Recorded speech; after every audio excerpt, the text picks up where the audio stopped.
Albert Einstein, the Buddha found what he was searching for.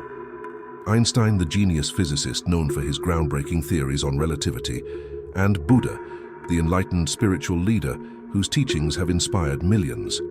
At first glance, you might think they have nothing in common, but hold on tight because we're about to uncover a mind-bending connection that will leave you in awe. I am a devout non-believer in religion. However, Buddhism is the only religion that could effectively address the demands of contemporary science. Albert Einstein. Buddhism has all the makings of a religion that will be practiced by all people in the future. It is founded on a religious feeling that emerges from the experience of all things, natural and spiritual, as a meaningful unity. It transcends the idea of a personal God and avoids dogma and theology. It also embraces both the natural and spiritual worlds. If there is any religion that could correspond to the needs of modern science, it would be Buddhism. Albert Einstein. Buddhism was not only a spiritual religion in Einstein's view, it was also a philosophy of life, a holistic view of the cosmos and humanity that demonstrated the coexistence of spirituality and science. He felt that Buddhism gives a flexible attitude, providing doors to profound understanding of the nature of the universe and our place within it. In a world increasingly ruled by technological and scientific advancements, what do spirituality and science have in common? With his general theory of relativity, Albert Einstein, an unwavering figure in scientific history, marked a watershed in human history and ushered in a new era in our comprehension of the cosmos. He found that space and time are not distinct concepts, but rather are entwined and vary depending on the observer's position and speed. Beyond just a formula, the equation EMC2 makes a strong argument for the unity of matter and energy, which advances the discipline of physics. But Einstein was more than a mere researcher. In addition, he was a brilliant philosopher and thinker who went beyond the bounds of scientific theory to find a way to reconcile philosophy, science, and religion. His understanding of religion reflected a soul that was constantly seeking beauty and truth, rather than a mindless faith, but rather a deep respect for the order and wonder of the universe. Because of his ability to bridge science, philosophy, and religion, Einstein came to represent endless inquiry and the quest for knowledge of the universe. All nature's mysteries are ununderstandable by humanity. The Buddha imparted to humanity a profound lesson that allowed one to completely explore the mind's limitless capacity, which in turn led to a profound comprehension of the outside world and, in the end, to freedom from the never-ending cycle of reincarnation. The distinction is that, whereas Einstein looked outward for solutions to the puzzles of the outside world, the Buddha focused inward, approaching enlightenment via observation, wisdom, and sincere thinking. While Einstein and the Buddha both approached their work with a scientific mindset, the Buddha was adamant that information ought to be accepted without question. He pushed for open-minded verification, based on logic and first-hand experience, accepting only that which has been demonstrated to be true. The Buddha attained the profound wisdom he sought via this way. Einstein highlighted the value of morality and honesty in people, but he thought that fear or the prospect of punishment from God or any other force should not be the foundation of morality. He declared, human ethics do not require a theological basis. Rather, they should be grounded in compassion, knowledge, and social obligations. It is depressing to think that the only things holding people back are hope for rewards after death and fear of punishment. Humanity is a wretched species if the main reason for its goodness is its fear of punishment and desire for rewards. Albert Einstein, Religion and Science, New York Times Magazine, November 9, 1930. Although Einstein rejected the idea of a personal God, he was unable to explain the universe's orderly and elegant creation. He said as much, "I have never disputed that I do not believe in a personal God. I have only made this apparent. If there is anything religious about me, it is an unbridled appreciation for the world's structure, as far as science will allow it to disclose itself. Rather than a God who cares about the decisions and deeds of people, I believe in Spinoza's God, who makes himself known in the harmonious order of things." Albert Einstein, 1954. God is nothing but nature. What is the God of Spinoza, as mentioned by Einstein? The Dutch philosopher Spinoza claimed that God is nothing more than nature. Matter, energy, atoms, molecules, life, thought, individuals, societies, galaxies, and maybe even numerous universes are all present in Spinoza's universe. But nothing, not even spiritual phenomena or other phenomena beyond our current comprehension, exists outside of nature. They are a chapter of nature if they exist. Buddhism holds that the cosmos is governed by 5 natural rules, or the 5 niyamas, which are what cause everything to occur. Action, or karma, is merely one of those components. Numerous shifting forces have led to the current state of affairs. Everything exists in the manner that it does for a reason. I have repeatedly said that in my opinion the idea of a personal God is a childlike one, but I do not share the professional atheist's fervor for battling theism, whose enthusiasm mainly stems from the painful liberation process from the religious indoctrinations of youth, Einstein wrote. This statement makes it very evident that even though he rejected God, he was not an atheist. My preference is for a humble attitude that acknowledges the limitations of our cognitive comprehension of the natural world and ourselves. The middle way.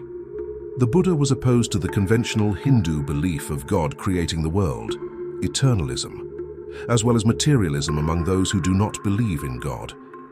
He was the first philosopher to reject the notion that the soul is an unchangeable entity. Einstein appears to have supported both of these ideas. Einstein displayed humility in his prior statement, acknowledging the limitations of his expertise in unraveling the world's mysteries. Let us consider Einstein's words. A human being is a chapter of the whole called by us universe, a chapter limited in time and space. He perceives himself, his ideas and feelings as distinct from the rest, a type of optical hallucination of consciousness. This fallacy is like a cage for us, limiting us to our particular desires and affection for a few people close to us. Our job must be to break free from this cage by broadening our circle of compassion to include all living species and all of nature's beauty. Nobody can achieve this totally, but striving for it is a chapter of liberty and a foundation for inner stability. This concept is consistent with Buddhist teachings, notably the middle way, which avoids the extremes of eternalism and nihilism. It emphasizes interconnection, as well as the value of compassion and understanding beyond oneself, with the goal of achieving spiritual emancipation that offers inner serenity and a greater connection with the universe. Einstein, the Buddha, and understanding the universe. Physical concepts are free creations of the human mind and are not, however it may seem, uniquely determined by the external world. Einstein. This comment from Einstein expresses a profound perspective on how we understand and generate information about our surroundings. He claims that physical concepts, how we define and interpret natural phenomena, are not solely governed by the external environment, but rather are products of the human mind. In other words, while the natural world exists independently and obeys its own rules, the way we grasp and interpret it through physical conceptions and theories is our own invention, based on observation, reasoning, and imagination. Einstein stressed science's flexibility and innovation, as well as the truth that there is no single method or definitive answer to any subject. This creates opportunities for scientific innovation and advancement as scientists build and alter their theories to better reflect the natural world. This approach emphasizes the necessity of knowing that scientific knowledge is not absolute. Scientific conceptions and hypotheses are constantly challenged and revised as new facts and worldviews emerge. Remarkably, the Buddha, who lived 2,500 years ago, stated a similar idea, albeit in a different way. All notions such as cause and effect, sequence, atoms, basic elements, are all figments of imagination and manifestations of the mind. The Buddha, the self, is not a rational concept. The Buddha believes that the concept of self is not reasonable, The self is simply an emotion, so awareness is an illusion, and the sensation of self is simply a brain activity.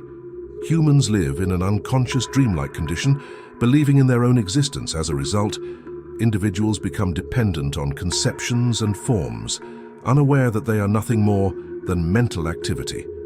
The Buddha declared that this misperception will impede humanity's freedom. The Buddha called this ignorance, or anatta, non-self, which Einstein defined as the illusion of consciousness.